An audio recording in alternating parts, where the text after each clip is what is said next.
एक और बड़ी खबर आ रही है सबीना की, बहरीन में अमेरिकी बेस पर एक और अटैक हो गया है। बड़ी खबर है ये, अमेरिकी बेस पर एक और अटैक की खबर है बहरीन में। ईरान ने अमेरिकी बेस पर अटैक किया है, जिसकी तस्वीरें भी सामने आ गई हैं। बहरीन में अमेरिकी बेस पर अटैक हुआ है, ये बड़ी खबर है। लगातार अटैक्स, ये देखिए अब ये तस्वीरें भी आ गई है।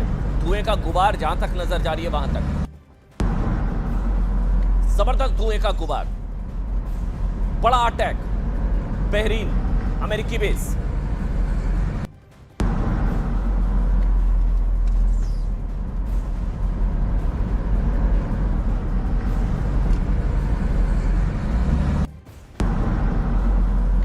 जनरल सिवाच, एग्रेशन ईरान का समय के साथ तीसरा दिन है आज, और जैसे जैसे दिन आगे बढ़ रहा है एग्रेशन और बढ़ रहा है। जनरल सिवाच, बिल्कुल, मुझे लगता है कि ये एक तो लड़ाई लंबी चलेगी, और ये सच्चाई है कि ईरान के पास जो जमावड़ा है 2,500 से 3,000 मिसाइलों का, और वो बड़े सटीक हमले कर रहा है। और मिडल ईस्ट में जितने भी बेसिस है, बहरीन में 5th नेवल फ्लीट का हेडक्वार्टर है अमेरिका का। ये क्यों कर रहा है मिडल ईस्ट में? 4 रीजन है। एक तो सच्चाई है कि इकोनॉमिक इंटरेस्ट है अमेरिका के। सेकंड, इन देशों पे एक प्रकार प्रेशर डाल रहा है कि अमेरिका पे ऊपर उल्टा प्रेशर डालें लड़ाई रोकने का। और तीसरा जो है एक प्रकार से इनकी इकोनॉमी को डिगमगाना। और चौथा जो है ये नजदीक है, इनके ऊपर अटैक करना आसान है। एक मिनट, आप कह रहे हैं लड़ाई रोकने का प्रेशर, लेकिन ईरान ने तो बातचीत का प्रस्ताव ठुकरा दिया। ईरान तो बातचीत करना ही नहीं चाह रहा है। ईरान को अगर युद्ध खत्म करना होता, अभी तो ये कहा जा रहा है वो फिदाइन मोड में है, सुसाइडल, हम भी मरेंगे तुम्हें लेकर मरेंगे, हम डूबेंगे तुम्हें लेकर डूबेंगे। बिल्कुल बिल्कुल, मैं ये बात तो समझता हूँ, मगर फिर भी आप इनडायरेक्ट प्रेशर तो डलवाना चाहेंगे ना। ये हाहाकार करेंगे, ये भागेंगे अमेरिका के पास। मैं एक और 2-3 चीज ऐड करता हूँ कि यहाँ का जो एयर डिफेंस सिस्टम है वो इजराइल के मुकाबले में थोड़ा कमजोर है। यहाँ पर थार्ड और पेट्रोइड मिसाइल सिस्टम है। पिछली बार जब 12 दिन की लड़ाई हुई थी तो मिडिल ईस्ट को उसने इतना टच नहीं किया था, कतार पे ही हमला किया था। तो ये एक सरप्राइज फैक्टर ईरान ने दिया, और ईरान लंबी लड़ाई के लिए तैयार है। और रिजीम चेंज हो ही नहीं सकती जब तक बूट्स ऑन ग्राउंड ना हो। अमेरिका बूट्स ऑन ग्राउंड कभी भी नहीं करेगा, क्योंकि उसको बॉडी बैग से सबसे बड़ा डर है। तो ये सोचना कि रिजीम चेंज हो जाएगी बिना लड़ाई। मुझे ये जानना है जनरल बख्शी, अगर रिजीम चेंज जैसा आपने भी कहा विदाउट बूट्स ऑन ग्राउंड हो ही नहीं सकती है जमीनी लड़ाई के, तो फिर इस युद्ध को शुरुआत करने का मकसद क्या था?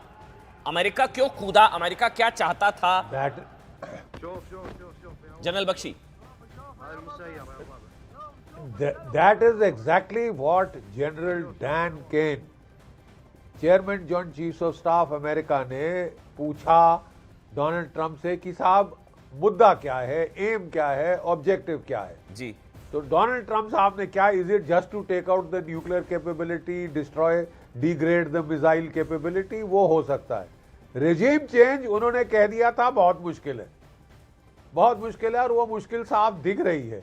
पहले दिन जो आपने पूरा निकाल दिया, डोनाल्ड ट्रंप का अंदाज था कि वेनेजुला जैसे ईरान फोल्ड अप हो जाएगा, आत्मसमर्पण करेगा, भीख मांगेगा, गिड़गिड़ाएगा।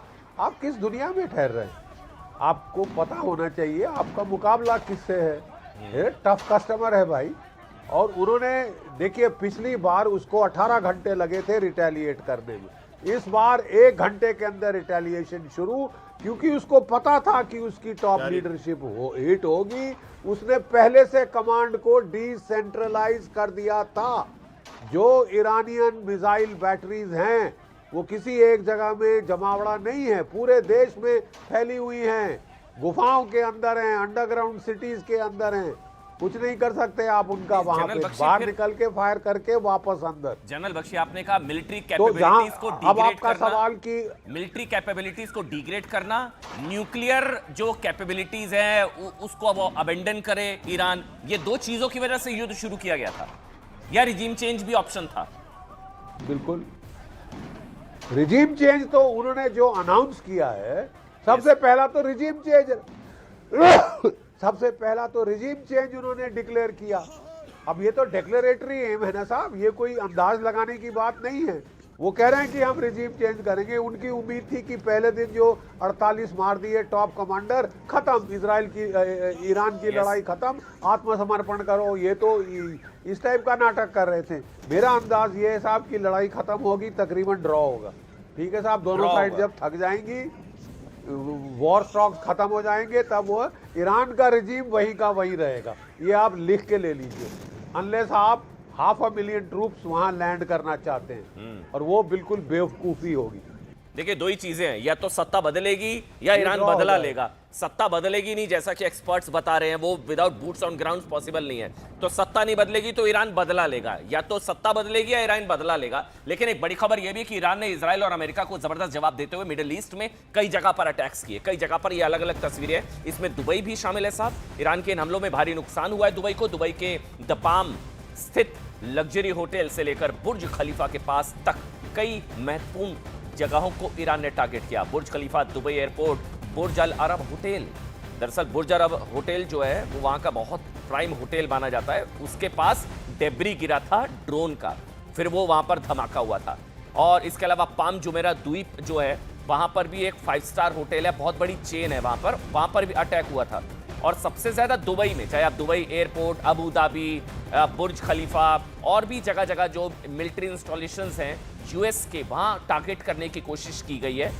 और लेबनान में भी इजरायली एयरफोर्स की एयर स्ट्राइक हुई है लगातार। ये रिफत भी बता रहे थे मेरे सहयोगी कि लेबनान एक और तीसरा फ्रंट, इजरायली एयरफोर्स की एयर स्ट्राइक। दक्षिणी लेबनान के सराफा में आईडीएफ ने बरसाए बम। आईडीएफ ने हिजबुल्लाह के ठिकानों को टारगेट किया।